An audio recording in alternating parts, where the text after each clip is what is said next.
So, Tracy Hamilton, great to be connecting again. Hey. And I would love in this session to do a catch up with you. We got together several months ago and I did a team profile, team dynamics profile for all of the crew at Rise and Shine. And we had like 6 or 7 people there, and we were able to unpack who each person was as an individual, how they show up, and from that, then to be able to describe some of the potential dynamics between individuals and what everybody brings to the party. You know, not a huge number of people, but still the dynamics were really important. And I believe there was some interesting conversations that came during that session, but then subsequently as well. So it would be wonderful to hear from you now as regards how things have been in progress or developed, or what's been happening over the subsequent weeks and months since that profiling took place. And I'd like to zoom in particularly upon you, because in the conversations we've had in between times, you've talked a lot about the Queen rising up and playing a more significant role. So I would love to unpack that personally, but if you're happy to, it'd be great just to go right back to when we first engaged and have you talk a little bit about what that process was like in brief, and then to talk about how that has impacted first the general way the company has operated.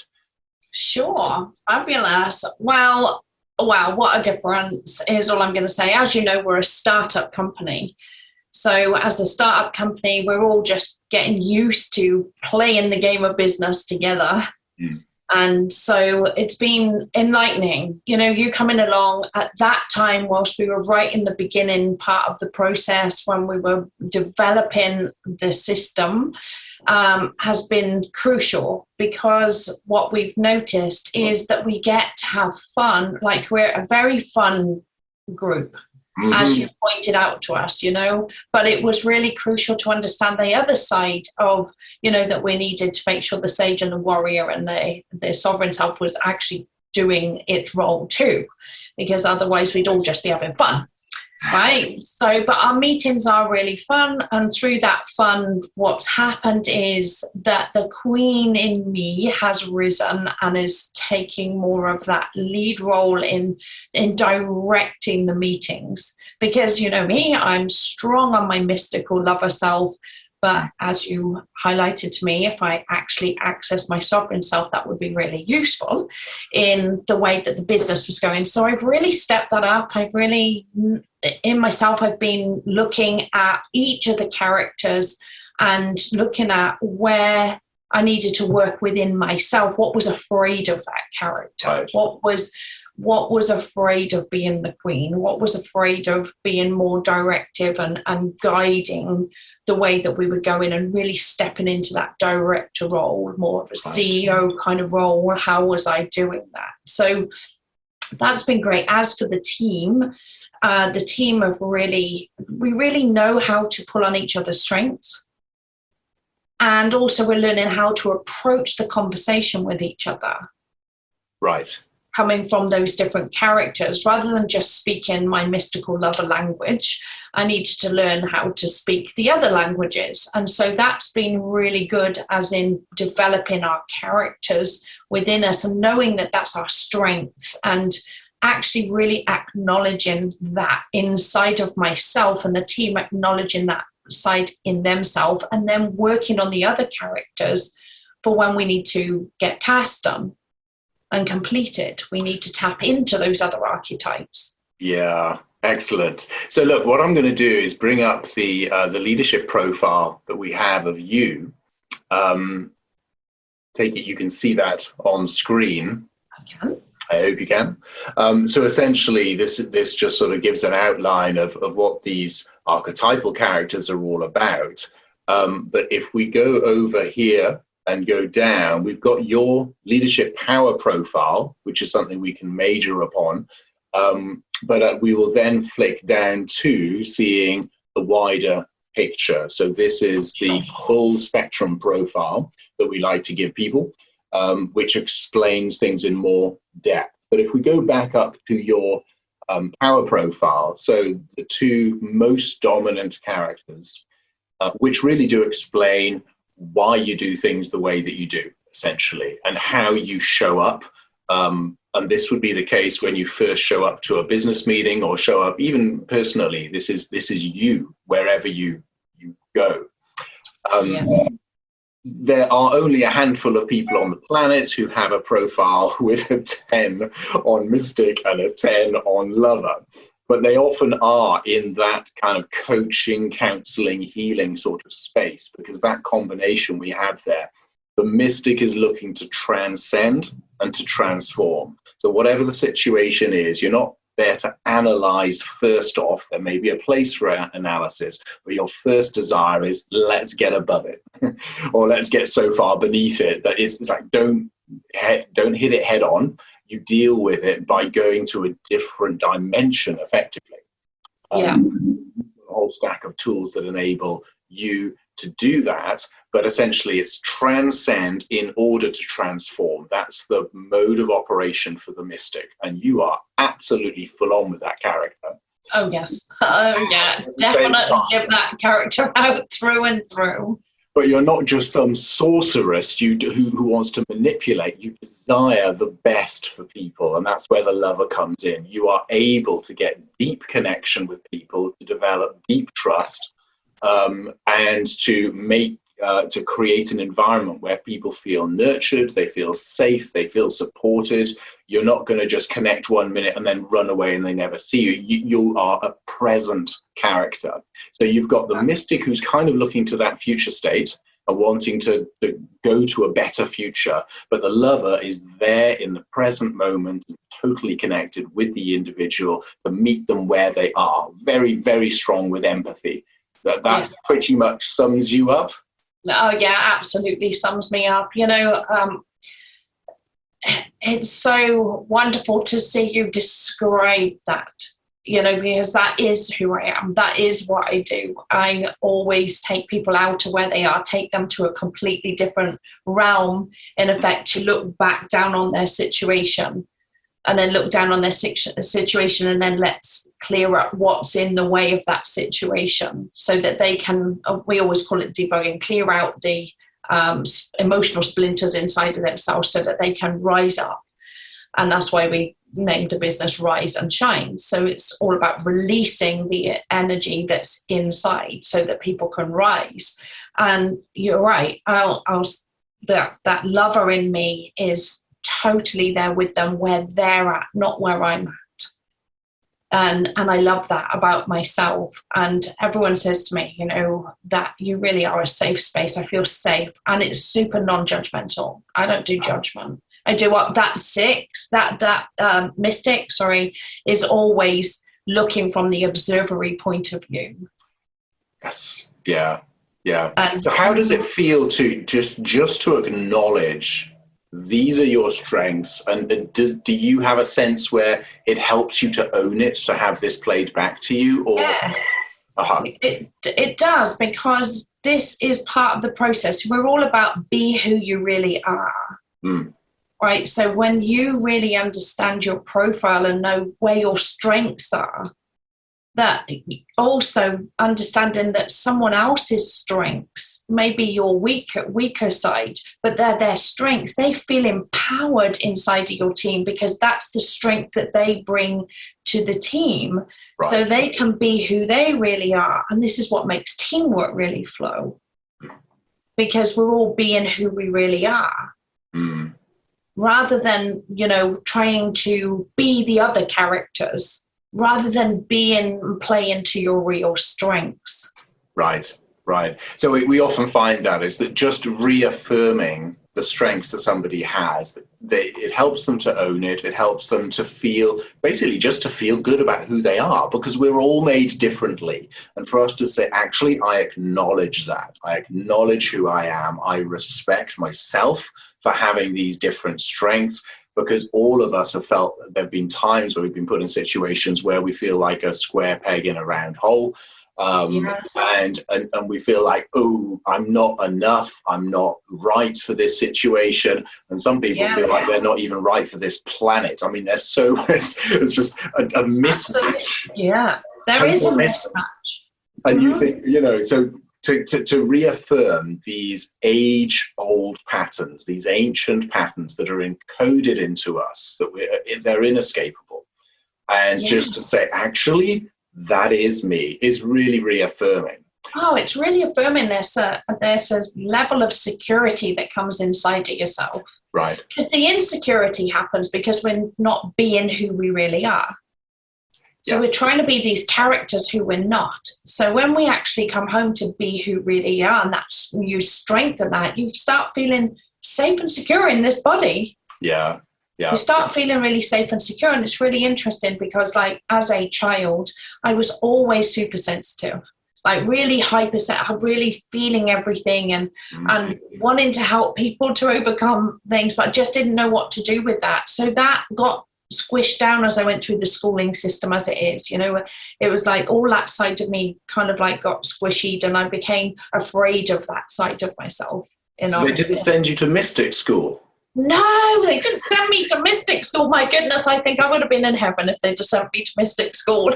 And, but then that's what we've created, right? That's what Rise and Shine's all about, is that mystical space that you can come and dream and be who you really are and unfold that and unravel that in you. So, it's now it's showing itself much. Make your own school. Yeah. Yeah, exactly. We all got squashed into the mold. It wasn't quite Pink Floyd for me, The Wall and all the rest, but it was still, I hated the structure which killed the creativity. Oh, me too. Absolutely. I used to be told, Tracy, get your head out of the clouds. And I was like, I'm not even in the clouds. I'm above the clouds. And that's where I was. I was above the clouds, they'd say to me. And of course, then I get confused because I was like, I haven't got my head in the clouds. Yeah. I was like, I'm way above the clouds. Yeah. And that is so natural for you. It's like, why would I want to be where you are, stuck down on terra firma, boredom, sludge, slime, mud, dirt? I want to be up there. I want to be up and above. I want to transcend. And that's where your home is. And that's where the mystic lives. And they have to have that freedom. And yet the warriors will look at the mystics and go, you're woolly. Your head's in the clouds, you're nebulous. It's like, for goodness sake, can you have an idea, please, that actually works and does something practical in the day-to-day life? And there is some value to that perspective, of course, but we don't have to shoot our own mystic in order to become something else. However, this is interesting because you said earlier that the queen needed to rise up, and there's an implication there that within you as an individual, you recognized that actually there was a queen there somewhere, even if not a 10, not like these two characters, but she needed to rise up. So there is still the potential for us to say, it's not just, I am what I am, c'est la vie, end of story, but we can say, no, actually, I can grow and I can mature. And if it's important to me, there is a character that could be more than she is. Can you talk to me about when you first realized that there was something there that you did want to see grow? Yeah, definitely. Like the more inner work that I was doing, I started to acknowledge the queen energy, the sovereign energy. And, in my princess state. The princess. We want to hear about the princess. I always call her my princess, which is the inner child, right? That's throwing her toys out of the pram, having a paddy, having a tantrum, things aren't going her way, the way that my mind was projecting and expecting things to be at this time and blah, blah, blah. And she would show off and have her paddies and her tantrums. And then the more that I got to actually acknowledge her, right, which is something we don't do in the business world, right, is acknowledge our inner child.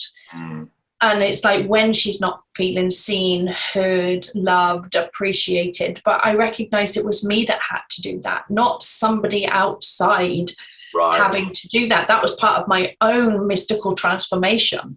So my own transformation was to actually, instead of being just on the other dimension is to come right down onto the earth and actually really experience it. But it was painful. It was uncomfortable. It was like, how do I be this mystical self in this world that's not like that? And oh my goodness. And then I'd sit back out there again, but actually coming really down into the body and really feeling everything. Then I felt my queen rising. The queen to me is, and this is why I like calling her the rising queen, is that I acknowledge that it is my response ability, my ability to respond to my inner child without the expectation of anyone else coming along to fix or change her. Right. Yes. And now that has given me the space that I am not here to fix and change anybody else. I'm here to give them the practical solutions and the tools that will help them transform themselves. Yes. Yeah. Wow. So the queen has been on a journey herself. She's learning not to ignore the princess, but to learn to speak to the princess in such a way that the princess's energy is brought in and brought into a whole where there's a more mature sovereign voice, able to take more of a lead, take more responsibility. Responsibility, first of all, as you've said, being, response able, to responding maturely and appropriately to every situation, including self and the voices that do arise inside of us. And from that, how has that then impacted the wider team? So from myself stepping into that role, it helps everybody else step into their role. So I help them through their transformational process, right? So I'm there as a support. So the lover comes in to support them where they're at. Right. And again, helps them transform into their own queen or king. Because you know what? You guys don't get away with it, right? You got a prince. We have the princess. You guys have the prince. And it's like, but it's actually acknowledging how you feel, not just living in the thought realm. We have to come down to the feeling. Then we have to come down to, like you were saying, the energy, the sensation. And when we come down to that level, gosh, the energy rises. So it's like, as a director, and look at how are we directing our energy. I love that phrase. Actually, I picked that up from you just a few weeks ago, directing the energy. And it just helped me to suddenly see a number of things, especially around the energy transfer between people. When you talk about directing your energy, well, that's to do with focus, and that's to do with, blocking out time and schedules to some people, but it's also the issue of directing your energy with whom and what do you expect from them in return. And the way that you described relationships, including business relationships, as a transfer of energy really helped me to shift my own thinking on a number of things there as well. So you come with because of the depth of knowledge that you have, with a whole variety, not just of systems and knowledge, though you do have that, going to some really deep levels of the human psyche and experience, but you also bring your own life experience into the picture. Now, the lover, because of the strong empathetic traits of the lover, means that you've probably had many years of just being a wide open door, and a lot of stuff has come in and a lot of stuff has bled out, and that transaction can be exhausting and painful, and yet you've come through all of that to a place of greater maturity. And now it's as if the queen is now rising up to say, I own all of that, and this is now how I'm going to present myself to the world and to the company and to the people in my life and to the planet, in order to establish something of greater value. That's the way I'm seeing it. It's like it is. It's beautiful. it's come out of it as a system, right? There's a system being created, and that's what we're all putting together through our personal experience. And the lover reminds me of the feedback stage, listening to the feedback, the energy exchange. What is that? But listening, we're not listening just with our ears, listening with the whole of our being. How does it feel inside of your body? Do you get a how, yes, aha, yeah, liberating? Or is that, ooh, God, this feels really uncomfortable? So, for example, Tim and I got on a call and I came off and I was like, ooh, I feel ragey. I feel like a rage inside of me. My mama bear was like, "Arr." And he went away to process too when he said, oh, I feel really something's triggered in me. Yeah. But rather than projecting that back, if the princess would have gone, it's your fault that I feel like this. But my queen went, right, okay, let me process this. As I processed it, then we got to see so much amazing stuff happened in the business yesterday, because we both released out what we felt on that call. There's no blame. We never blame. We're like, oh, I'm triggered by something. I don't have to find a story. Let me feel it. And as we did, the energy in Rise and Shine went sky high. Yeah. Yeah. And then all of those things, just that everybody was coming forward with their ideas and everything yesterday. It was amazing. It was a really, really good meeting. Yes. Excellent. So going forward, looking at Rise and Shine as a company from this archetypal perspective, how do you see things going forward? Where do you think that these perspectives are going to help operationally, help in terms of vision and dreams of the future, help in terms of team cohesion, help in terms of and relationships, help in terms of client management? I mean, all of those areas are critical, and financially as well. How do you see, do you see, oh, this is just insightful, thank you, and now we're moving on and being a proper company who do things properly?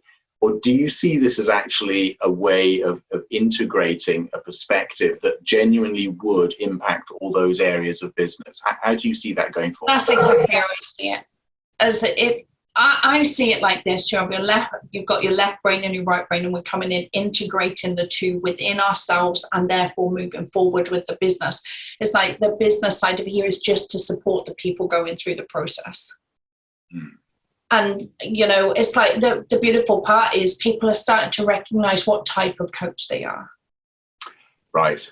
Which is great for our coaches inside of Rise and Shine. They get to see what type of coach they are. So they are now adapting their profiling to the strengths that they have inside of themselves as a coach. So that's where your system really comes into play alongside what we're doing, because it really helps that person identify with their strengths. And then they get to play to those strengths. Right. Yes. Yeah. And that's one of my favorite phrases with a coach who doesn't actually have an archetypal perspective of themselves is, I say, you really need to know who you're inflicting upon your clients.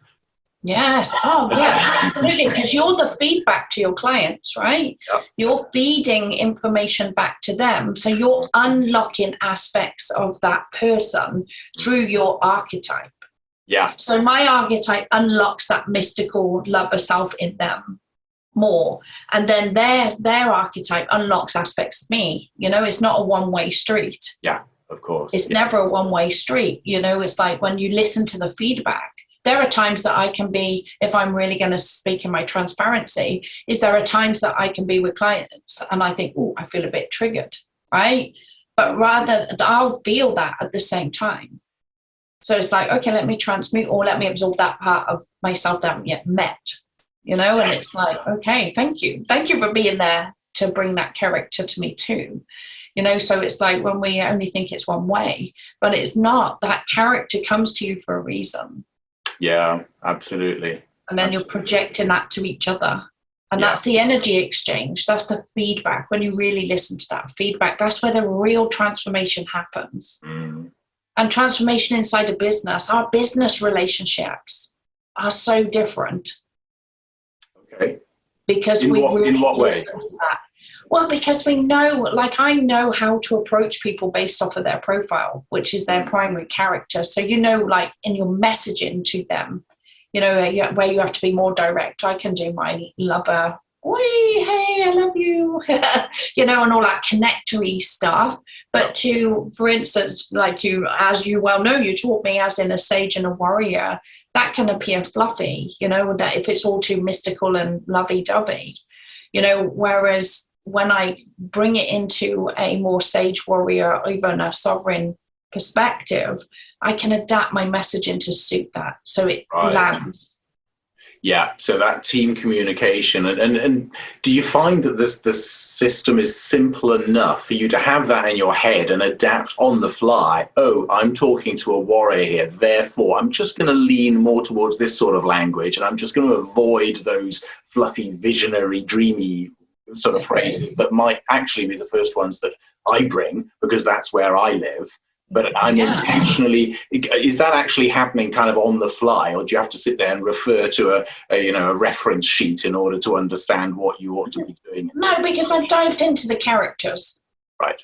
I've dived deeply into the characters. So it's like I read all the stuff that you've created, and I'm looking at those characters and I'm like, right, identifying those characters in other people so much easier now. So you're identifying those characters without even having to know their profile. You can just see those traits of those characters. Right. So being able to adjust the language to speak to those characters, then they love the other aspects of yourself, but you've got to speak to them in messaging to them in their language. That's what I noticed. Then I get a much faster response. Right. So it's getting on their wavelength, isn't it? Using phrases and words that's the way they think. To themselves and the way they speak, but it's the way they think. So when you use those phrases, it is like getting on the same wavelength and frequency. You're in alignment with them, and it just takes a little adjustment on your part in order to do that. And their response is, hey, wow, I feel like there's something, this is easy, this is good, and they flow with that because you've started the flow according to their wavelength. Yes, because then they feel seen, heard, met, felt, and appreciated for who they are. Yeah. So you're meeting that side of that person. So when you meet that person where they're at, not where you're at, when you meet that person where they're at, their response is so much better. Now they're open. Now you can bring the other characters in and play around with the other characters. Yeah, brilliant. So it sounds like to me, it doesn't sound like it was a difficult journey for you to get to grips with what is only 6 characters. And of course, we're all a mix of all of them. But to recognize the dominant traits helps us to indicates to us how we should be speaking to a person, because that's the way they're presenting. Oh, this person's really quite strong, bit warrior as far as I'm concerned. Therefore, let's start talking with this sort of language. We speak, it's It's like the warrior. I had to look at that and I was like, how do I take action? Right. Because how does the mystical lover take action? Rather than the warrior take action, the warrior secondary. So it's how am I taking action? And that's what I started to look at. How am I taking action with my mystical lover self? Right. Because the mystical lover can also sit out there, way out in the ethers on the other realm, way up there. Like that's the safe space, right? For me, it's like that's an easy realm. Coming down here is not being so easy as an experience. So it's like bringing myself down and seeing those other characters in me and going, right, how do I take action and where am I taking action? Like I said, how am I directing my energy? Yes. Because that's where I'm taking action. So I'm taking action here and I'm taking action here, and I take short bursts of action, and in taking short bursts of action, so much more gets done. Whereas if I'm only trying to take action, and it's like I say to my warriors, when I'm working with them, that's great, but what about these other character traits in you? Yes. So I'm going to just quickly then flip over to your full spectrum profile. To very quickly, we can't go through all of the detail on this, but what did you glean from when you first saw this profile of yourself? We've talked a lot about the 2 strongest characters, but what else came through to you when you saw this as a sheet, just pretty cold kind of response? Okay, Tracy, you've entered your details, took you 90 seconds, here's the output, wham. What was your initial response to that? The initial response, right? Okay, so there were several different responses. I knew that, you know, where I was coming from, left brain, right brain. That side of things did not surprise me whatsoever. Right. Okay. And then it was like, okay, I did go, ooh, energy intensity rating 5. I need to work on that. That's how I felt on that part. I was like, I don't like the fact I'm a 5. I want to be a 10. But then also the chronological focus, that's so me. Right. You know, it's like, I don't focus on the past. I learn from the past and go, right, okay, what was useful, what's not useful. It's no good taking that forward. Let's take some things forward. And I really am more future focused and present to them now than I am from the past. My old self, maybe not so much. If I'd have answered this probably 10 years ago, it would have been different because I would have been so much more out of character. So I just found this quick and easy to just identify and go, oh, there's my strengths. You know, there's my strengths. But I also wanted to then look at the others and go, how can I strengthen them in me more? Yeah. Excellent. So and with the energy intensity rating, I used to just call it energy rating, and some people came in really quite low. I mean, mine's average is under 5. And I kind of think, well, you know, really, people would say I'm more energetic than that overall, but it's the presentation of that. It is an average, and that's kind of the challenge with that number, putting a single number to all of this, because your warrior and your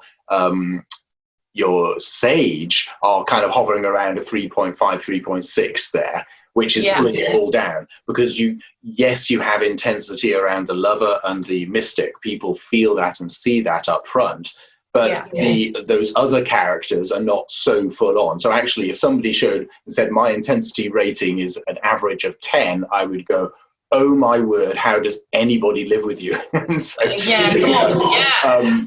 you're just too full on, too intense. And so even a rating of an average of 8 is a concern to me. Oh, right, okay. Yeah, that's good to know, though, because you go, oh, I need to up my up that, and then it's like, now you've explained it in that way. Yes, I can see. No, so I don't need and I often do need to explain. So I've been thinking maybe I need a kind of danger zone as like 8 to 10. You do. I think that would be really useful. Yeah. Okay, that's an update we shall add. So great. Looking at the other characters, though, interestingly, then definitely major right brain. Strengths overall, and what we've got. This is interesting. How that's left brain, right brain. That's all swapped around. I need to edit this. Those 2 labels have been swapped around. What's going on? Edit. Okay. If to look at the characters you've got there as regards your right brain characters, the jest is also really quite high. Which means that at this time, which was taken several months ago, you were definitely in a situation where you wanted to have more fun than structure and order. Yes. At that time.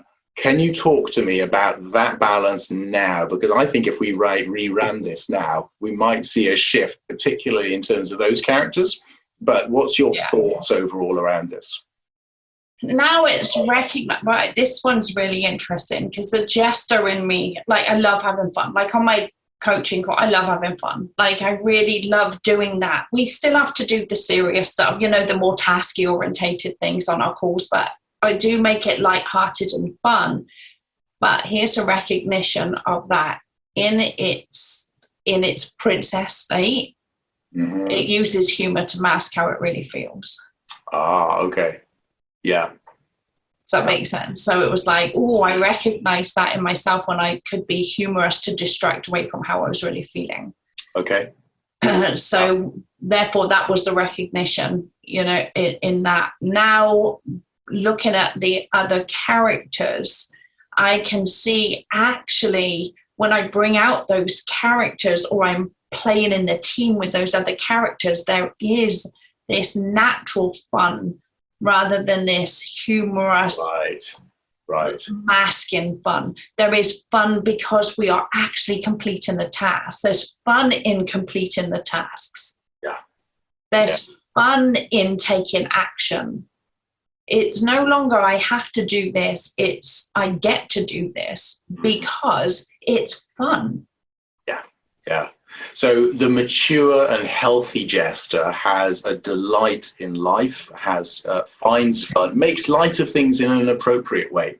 Not in a flippant way, but in an appropriate way. It's just like, okay, we're not all super heavy and somber about everything, even though there's disastrous, painful, horrible, tragic, traumatic things going on in the world. Wherever you look, it's up to you whether you make that your main focus or not.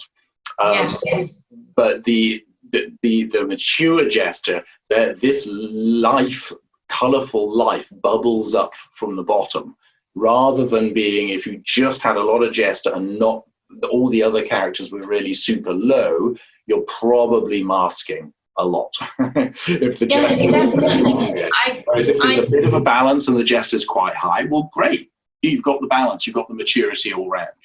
Yeah, and I really feel this is really useful for coaches, because then they can see where their clients are.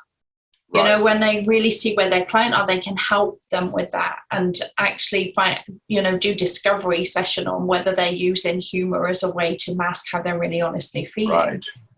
Because there's a big difference in the jester when she in me is really balanced, is really using, like you say, in light-hearted manner, than when it's just inappropriate humor. Yeah.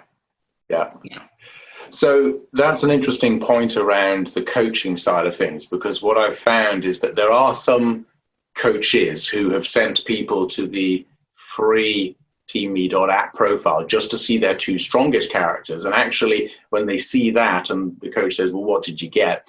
The person plays it back. And then from that, actually just that amount of information is enough for them to have weeks of coaching around how that's showing up and whether that's good and whether that's not so good. But the full profile, which is what we've been able to explore here with the full spectrum profile, shows all of the characters and where they play out.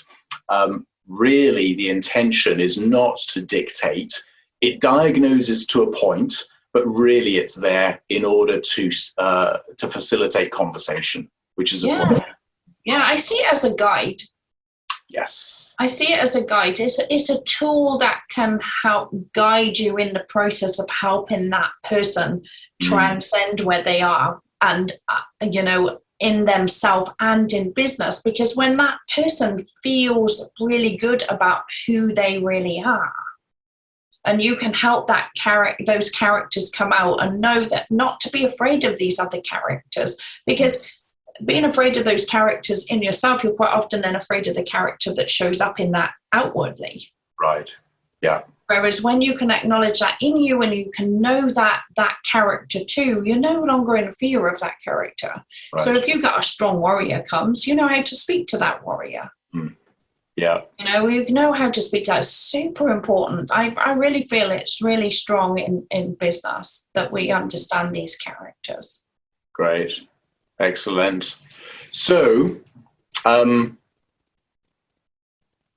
going forward, how do you see the archetypal view affecting what you're going to be doing as a business leader in the coming year? Absolutely a process that we'll put our coaches through, because that's super important for them and for them to understand the archetype, so that when they're working with clients, they can use our inner tools that we use. They can use all our inner tools that we use to help that person to transform themselves, and at the same time know what character needs to move forward in their business. Because we're all about body, mind, and business. Well, if you don't know which character you need to pull out in your business, or to hire that character.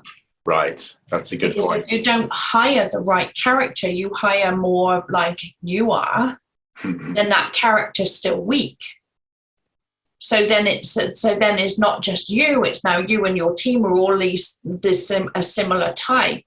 But you really need this character that's stronger in that side. Then you get to know who to hire. Yeah. So does this perspective that the model brings, is it empowering? Oh yeah, it's super empowering. Okay. It is empowering.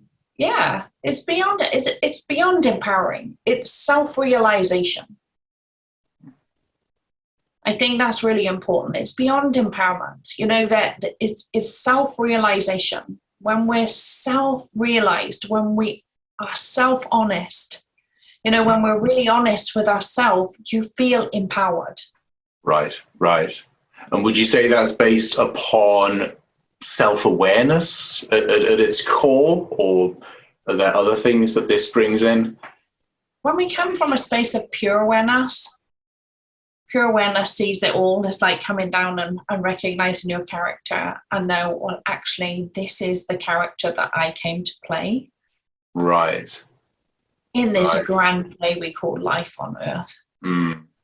You know, then you get to play your character. Then you get to really, truly live life rather than fear life. So many people fear living life because they're playing the wrong character. Right. For who they really are. Yeah. Play your right character, you play a much better game. All the world's a stage. Yeah, all the world's a stage. This one grand play we're playing. And that's why I always say, is my princess playing her game today, or is my queen? Mm-hmm. And are you following the script of a tragedy? Yeah, exactly. Are you a drama queen? Or are you a sovereign queen? A success story. Yeah. Yeah, exactly. And I love that. Fabulous. It's been wonderful to unpack this with you, Tracy. So many positive lessons from there, and your perspective, knowing your experience and your background and your knowledge of other systems and quite deep and therapeutic stuff as well, has been such a joy to see blended with the Team Me model, because you're able to extrapolate and to unearth all sorts of extra layers that a lot of other people just would also miss there. And it's been amazing just to see that personal journey of yours unfold as you've got to grips with the queen inside and the rising queen that we've seen, we've experienced, and I know the others on the team have said so. It's amazing to see Tracy do this. It was always hers, but now she's fully owning that, and it is impacting in such a positive way the direction of the company. And the things are happening like every week, like, okay, this, and okay, that, okay, the other thing, within a wider and clearer strategy towards a brighter future. And that's just what the Queen does, owning her own space, working with the others, looking to delegate according to their strengths as well, understanding those things, but also not just barking orders from the front and commanding, but fully connected with the people, because the love is really strong, dreaming of a better future because the mystic is strong in there to be the innovator who transcends and transforms. And then the other characters keeping it fun, and leaning on others where we do need a bit more about, okay, crunching the numbers. Okay, well, you do that because that's less of my sort of space. I need to know about it. I'm not abdicating, but I need you to pick that up as well. So that's wonderful to see. Thank you, Pat. Thank you for reminding me. You know, that was the beautiful thing about when I dived into your program, is that it reminded me of those characters. You know, it reminded me to bring those out. And now the beautiful thing for my clients and the beautiful thing for our business is seeing everybody else rising the same. You know, everybody's rising in their role and they're owning who they are, and we're all taking full responsibility for who we are. That's brilliant. Thank you so much then, Tracy. I know we'll be talking again, but I appreciate you sharing your story with us here now. You're welcome. Thanks, Pat. See you. Bye.